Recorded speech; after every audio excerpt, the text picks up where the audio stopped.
નમસ્કાર ખેડૂત મિત્રો, ઓનલી ખેડૂત હેલ્પમાં આપનું સ્વાગત છે।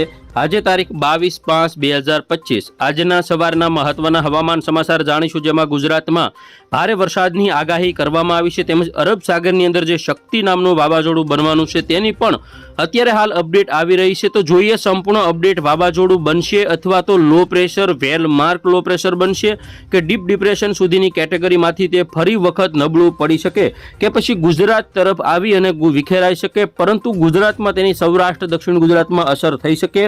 તો જોઈએ સંપૂર્ણ અપડેટ। ચેનલમાં નવા હોય તો સબસ્ક્રાઇબ કરી લેજો। સૌથી પહેલા વાત કરીએ સાયક્લોન ક્યારે બનશે, કઈ દિશામાં આગળ વધશે। તો ખાસ કરીને આજે એક મજબૂતમાં મજબૂત લો પ્રેશર બનેલું છે, જે આગામી સમયમાં ડિપ્રેશનમાં પરિવર્તિત થશે અને ડીપ ડિપ્રેશન પછી આવતીકાલે 23 તારીખ સુધીમાં તે સાયક્લોનની કેટેગરીમાં આવશે। ત્યાર પછી 24 તારીખની વાત કરીએ તો તેની જે પવનની ઝડપ છે તે પણ વધારે હશે અને તે જે વાવાઝોડું છે તે 100 કિલોમીટર પ્રતિ કલાકની રફતાર સાથે ગુજરાતની નજીકથી પસાર થશે। 25 તારીખમાં ગુજરાતમાં તેની અસર જોવા મળશે અને મજબૂત બનશે, કારણ કે તેની પવનની ઝડપ 150 થી 200ની પણ આઇકોન મોડલમાં બતાવવામાં આવી રહી છે। તો આ જે વાવાઝોડું છે તે વધુ મજબૂત બની શકે। 26 તારીખમાં તે ગુજરાતથી દૂર જતા જતા 27 તારીખે નબળું પડી અને ફરી વખત ગુજરાત તરફ આવશે। એનું કારણ એ છે કે બંગાળની જે ખાડી છે તેની અંદર પણ એક સાયક્લોન છે, અરબ સાગરમાં પણ એક સાયક્લોન છે। તો આ અરબ સાગરથી બંગાળની ખાડી તરફ જે ભેજવાળા જે પવનો છે તે આ રીતે જતા હોય, જેના કારણે સાયક્લોન આપણું અરબ સાગરનું નબળું પડશે, બંગાળની ખાડીનું સાયક્લોન વધુ મજબૂત બનશે। 30 અથવા 31 તારીખે ગુજરાત ઉપરથી જે લો પ્રેશર તરીકે પસાર થશે અને ભારેથી અતિ ભારે વરસાદ પણ પડી શકે। આજની અપડેટ જોઈએ તો આજે અત્યારે હાલ વાવાઝોડું અહીં એકદમ જે અરબી સમુદ્ર છે કિનારાની નજીક બની રહ્યું છે। ખાસ કરીને ડાપોલી, રત્નાગીરીની આજુબાજુનો જે આ વિસ્તાર છે અહીંયા તે ડેવલપ થઈ રહ્યું છે, જેના કારણે કહી શકાય કે વાવાઝોડું જમીનની એકદમ નજીક છે, વધારે પડતું અરબી સમુદ્રમાં નથી, એટલે ભયાનક સ્થિતિ સાબિત ન થઈ શકે। આવતીકાલે 23 તારીખની અપડેટ જોઈએ તો તેની જે પવનની જે ઝડપ છે તેમાં ખાસ કરીને 60 થી 70ની જોવા મળશે। 24 તારીખની અપડેટ જોઈએ, જેમાં બપોર પછીનો સમયગાળો છે, જેમાં તે 80 થી 85 કિલોમીટર પ્રતિ કલાકની પવનની ઝડપ સાથે મુંબઈ આજુબાજુ પહોંચી શકે, પરંતુ કિનારે કિનારે તે ચાલી રહ્યું છે, જેના કારણે કહી શકાય કે અહીંયા ક્યાંક આવતા તે સમાપ્ત પણ થઈ શકે અને કેટલાક મોડલો તીવ્રતા પણ વધુ બતાવી રહ્યા છે। 25 તારીખે બપોર પછીની અપડેટ જોઈએ, જેમાં તેની જે પવનની જે ઝડપ છે 108 કિલોમીટર પ્રતિ કલાકથી 112 કિલોમીટર પ્રતિ કલાક સુધીની આપણને દર્શાવવામાં આવી રહી છે। 25 તારીખે રાત્રે તે મુંબઈના કાંઠે પસાર થવાના કારણે આ જે બધા વિસ્તારો છે તેમાં ભયંકર વરસાદ અને ભારે પવન સાથે વરસાદની સંભાવના છે। તો સૌરાષ્ટ્ર અને દક્ષિણ ગુજરાતના વિસ્તારોમાં પણ અસર થશે। 26 તારીખે તેની પવનની ઝડપની વાત કરીએ તો વાવાઝોડું આગળ વધશે તેમ 152 કિલોમીટર પ્રતિ કલાક સુધીની મહત્તમ પવનની ઝડપ મુંબઈ આજુબાજુના વિસ્તારોમાં જોવા મળશે, એટલે કે ECMWF મોડલ મુજબ પણ હજુ વાવાઝોડાની તીવ્રતા ઓછી નથી દર્શાવવામાં આવી રહી, કારણ કે મુંબઈ આજુબાજુથી કિનારાથી દૂર જઈ શકે ત્યારે વધુ શક્તિશાળી બની શકે અને ગુજરાતના સૌરાષ્ટ્ર દક્ષિણ ગુજરાતના વિસ્તારોએ હજુ સાવધાની રાખવી, જે થોડી ઘણી સાવચેતીઓ આપણે રાખવી જરૂરી છે। તો જોઈએ 26 તારીખે રાત્રિની અપડેટ, જેમાં પવનની જે ઝડપ છે તે 130 થી 140 કિલોમીટર પ્રતિ કલાક સુધીની પણ જોવા મળશે। 27 તારીખની વાત કરીએ, 27 તારીખે બપોરનો જે સમયગાળો છે ત્યારે ગુજરાતના કાંઠાની એકદમ નજીક હશે। ખાસ કરીને જે વિસ્તારોની વાત કરીએ આપણે તો દક્ષિણ ગુજરાતના જે વિસ્તારો છે અને દક્ષિણ સૌરાષ્ટ્રના જે વિસ્તારો છે, જેમાં પવનની ઝડપની વાત કરીએ તો ઉના આજુબાજુ 62, વેરાવળ 42, મહુવાની અંદર 56, અલંગ, ભાવનગર 48, અમરેલી 49 તેમજ ગોંડલ આજુબાજુ, રાજકોટ આજુબાજુ પણ તેની અસર જોવા મળશે। તો દક્ષિણ ગુજરાતના જે વિસ્તારો છે જેમાં પવનની ઝડપની વાત કરીએ, સુરતમાં 46, વલસાડ આ બધા વિસ્તારોમાં 50 જેવી પવનની ઝડપ આપણને જોવા મળશે। તો સાયક્લોન હવે 27 તારીખે રાત્રે ક્યાં પહોંચે તો કે ખાસ કરીને એકદમ નજીક, ઉનાની એકદમ નજીક વાવાઝોડું પસાર થશે, જેના મહુવા, રાજુલા, ઉના, વેરાવળ આ બધા વિસ્તારોમાં તેની ભારે અસર જોવા મળશે, એટલે સૌરાષ્ટ્ર માટે થોડીક સાવચેતી વધુ રાખવી જરૂરી। 28 તારીખની પવનની ઝડપ મહુવાની અંદર 62, અલંગમાં 56, ભાવનગર 54, અમરેલીમાં 58, ઉનામાં 66 થી 70, વેરાવળ, જુનાગઢ, પોરબંદર આ તમામ વિસ્તારોમાં અને ગુજરાતના મોટાભાગના વિસ્તારોમાં 50 કિલોમીટર પ્રતિ કલાકની પવનની ઝડપ રહેશે. સાયક્લોન જ્યાં બનશે, પસાર થશે, ત્યાર સુધીની પવનની ઝડપની આપણે વાત કરીએ છીએ, જેમાં મહત્તમ 152 છે, પરંતુ 100 આજુબાજુ પવનની ઝડપ મોટાભાગના વિસ્તારોમાં આપણને જોવા મળે છે.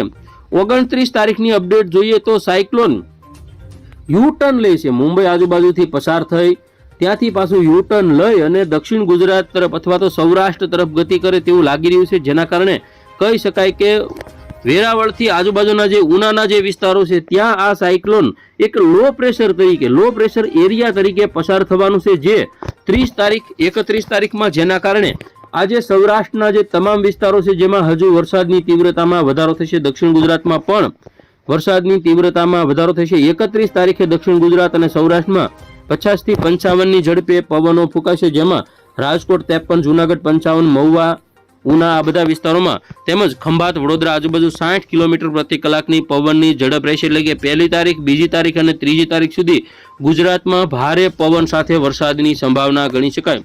તો આ રીતે સાયક્લોન અત્યારે બની રહ્યું છે. વાત કરીએ જીએફએસ મોડલની. જીએફએસ મોડલ અનુસાર અત્યારે અહીં જે નાનું એવું લો પ્રેશર બની રહ્યું છે તે આવતીકાલ સુધીમાં તે એક સામાન્ય ડીપ ડિપ્રેશન સુધીની કેટેગરીમાં જશે. ત્યાંથી સૌરાષ્ટ્ર એટલે કે ખંભાતના અખાત અને દક્ષિણ ગુજરાત આજુબાજુ તે વિખેરાઈ શકે તેવું અત્યારે બતાવી રહ્યા છે. જીએફએસ મોડલ અનુસાર જે આપણું ઇન્ડિયાનું મોડલ છે, પરંતુ ECMWF જે મોડલ છે તેની અંદર ખાસ કરીને સૌથી વધારે તેની જે સચોટતા દેખાડવામાં આવી રહી હોય. આઇકોન મોડલની વાત કરીએ. આઇકોન મોડલ અનુસાર જે લો પ્રેશર સિસ્ટમ છે તે આવતીકાલ સુધીમાં સાયક્લોન બનશે. 24 તારીખે તે ગુજરાતની નજીકથી પસાર થશે. 25 તારીખે વધુ મજબૂત બનશે. તેની જે પવનની જે ઝડપ છે તેની વાત કરીએ તો 178 થી 214 કિલોમીટર પ્રતિ કલાક સુધી પવનની ઝડપ દર્શાવવામાં આવી રહી છે, પરંતુ તે 27 તારીખે કે 28 તારીખે નબળું પડી ફરી વખત 29, 30 તારીખમાં ગુજરાતના કાંઠે આવે તેવી શક્યતાઓ દર્શાવાઈ રહી છે. તો આ રીતે લો પ્રેશર બની અને ફરી ગુજરાતના કાંઠે આવી શકે, વધુ મજબૂત બનીને પણ આવી શકે, પણ અત્યારે ખાસ સાવચેતી રાખવાની, થોડી ઘણી તકેદારીઓ આપણે રાખવાની છે. બાકી વાવાઝોડું બનવાના ચાન્સ હવે 50% થી 60% સુધીના માત્ર રહેલા છે. તો હવે આપણે જોઈએ વરસાદની અપડેટ. આજની અપડેટ જોઈએ તો આજે બપોર પછીના સમયગાળા દરમિયાન પણ ગુજરાતમાં વરસાદ જોવા મળશે. ચોટીલા, રાજકોટ, ગોંડલ, જુનાગઢ, ભાણવડ, અમરેલી પંથક, રાજુલા, સાવરકુંડલા, વેરાવળ આ જે બધા વિસ્તારો છે તેમાં વરસાદની સંભાવના રહેલી છે. આવતીકાલે 23 તારીખની વાત કરીએ તો જેમાં જુનાગઢ હોય, વિસાવદર હોય, ધારી હોય, કેશોદ, બગસરા આ બધા વિસ્તારોમાં પણ વરસાદ આપણને ECMWF મોડલ મુજબ જોવા મળશે. 24 તારીખમાં પણ સામાન્યથી મધ્યમ વરસાદ રહેશે. 25-26 તારીખમાં વરસાદની જે તીવ્રતા છે તેમાં વધારો થશે. ભાણવડ, ગોંડલ, જસદણ, રાજકોટ, જુનાગઢ, પોરબંદર તેમજ વેરાવળ આજુબાજુના જે વિસ્તારો છે અને દક્ષિણ ગુજરાતની અંદર સુરત, વલસાડ, નવસારી, ડાંગ, તાપીમાં પણ વરસાદ આપણને જોવા મળશે. હવે આપણે વાત કરવાની છે સૌથી વધારે વરસાદ ક્યારે જોવા મળશે તેની વાત કરીએ તો ખાસ કરીને જીએફએસ મોડલ અનુસાર આપણે જોઈએ. જીએફએસ મોડલ અનુસાર જોઈએ તો જ્યારે સિસ્ટમ એકદમ ગુજરાતની નજીક આવશે ત્યારે જુનાગઢ, અમરેલી, રાજકોટ, ભાવનગર, અલંગ, મહુવા, ઉના, વેરાવળ આ બધા વિસ્તારોમાં 25 તારીખે ભારે વરસાદ જોવા મળશે. તો દક્ષિણ ગુજરાતમાં સૌથી વધારે રાજપીપળા, ભરૂચ, સુરત, તાપી તેમજ જે વલસાડ આજુબાજુના જે વિસ્તારો છે, ડાંગ છે, તેમાં સૌથી વધારે વરસાદ આપણને જોવા મળશે. તો ખાસ કરીને બપોર પછીનો જે સમયગાળો છે 25 તારીખે જેમાં જુનાગઢ, પોરબંદર, વેરાવળ, ઉના, મહુવા, તળાજા, ભાવનગર, અમરેલી આ તમામ વિસ્તારોમાં ભારેથી અતિ ભારે વરસાદ તેમજ વડોદરા, અમોદ, ભરૂચ, સુરત, તાપી, નવાપુર આ બધા વિસ્તારોમાં પણ વરસાદ આપણને જોવા મળશે. વલસાડ અને ડાંગ આજુબાજુના વિસ્તારોમાં પણ વરસાદની સંભાવના છે. 25 તારીખે રાત્રિનો જે સમયગાળો છે તેમાં ખાસ કરીને વરસાદની વાત કરીએ તો પોરબંદર, ભાણવડ, ગોંડલ, રાજકોટ, ચોટીલા, બોટાદ, ખંભાત, ભાવનગર, અલંગ, અમરેલી, જુનાગઢ આજુબાજુના જે વિસ્તારો છે તેમજ વેરાવળ, ઉના, મહુવા, રાજુલા આ બધા વિસ્તારોમાં પણ વરસાદ આપણને જોવા મળશે. 26 તારીખની વાત કરીએ જેમાં સવારનો જે સમયગાળો છે તેમાં ખાસ કરીને દેવભૂમિ દ્વારકા, જામનગર, રાજકોટ, પોરબંદર, જુનાગઢ, ગીર સોમનાથમાં વરસાદ જોવા મળશે, કારણ કે લો પ્રેશર સિસ્ટમ એકદમ ગુજરાતની નજીક વેલ માર્ક લો પ્રેશર તરીકે આવશે. તો આ રીતે ગુજરાતમાં વરસાદની સંભાવના રહેલી ગણી શકાય. હવે આપણે જોઈએ આજની ખાસ અપડેટ જેમાં દક્ષિણ ગુજરાતના વિસ્તારોમાં યેલો એલર્ટ અને ભાવનગર તેમજ ખાસ કરીને અમરેલીના જે વિસ્તારો છે જેમાં યેલો એલર્ટ જાહેર કરવામાં આવેલું છે. સુરત, વલસાડ, નવસારી, ડાંગ, તાપીમાં પણ અત્યારે યેલો એલર્ટ જાહેર કરવામાં આવેલું છે. ગઈકાલની અપડેટ જોઈએ તો જેમાં ખાસ કરીને જે 22 તારીખ છે તેની અંદર ભાવનગર, અમરેલી, ગીર સોમનાથ, જૂનાગઢ, રાજકોટ તેમજ દક્ષિણ ગુજરાતના તમામ વિસ્તારો કે જેમાં ઓરેન્જ એલર્ટ આપવામાં આવેલું છે 22 તારીખ માટે. 23 તારીખ માટેની અપડેટ જોઈએ તો જેમાં ખાસ કરીને ભાવનગર, અમરેલી, ગીર સોમનાથ અને ખંભાત આજુબાજુના વિસ્તારો તેમજ ભરૂચ, નર્મદા, છોટાઉદેપુર આ બધા વિસ્તારોમાં પણ ઓરેન્જ એલર્ટ આપવામાં આવેલું છે. તો 23 તારીખે ભાવનગર, અમરેલી, જૂનાગઢ, ગીર સોમનાથ, રાજકોટ અને દક્ષિણ ગુજરાતમાં ઓરેન્જ એલર્ટ, બાકીના વિસ્તારોમાં યલો એલર્ટ આપવામાં આવેલું છે. 25 તારીખની વાત કરીએ તો તેમાં પણ ગુજરાતની અંદર જે અમરેલી છે, ગીર સોમનાથ, જૂનાગઢ, રાજકોટ અને દક્ષિણ ગુજરાતના કેટલાક વિસ્તારોમાં ઓરેન્જ એલર્ટ આપવામાં આવેલું છે. તો આ રીતે ગુજરાતમાં 25-26 તારીખ સુધી ગુજરાતમાં વરસાદની સંભાવના રહેલી છે. હવામાન વિભાગની આ અપડેટ હતી. સાયક્લોનની અપડેટ પણ તેણે આપી નથી, હજુ ટ્રેક ફાઇનલ થયો નથી. આજે અથવા આવતીકાલે જો સાયક્લોન બનશે, વાવાઝોડું બનશે તો તેનો ટ્રેક આપવામાં આવશે.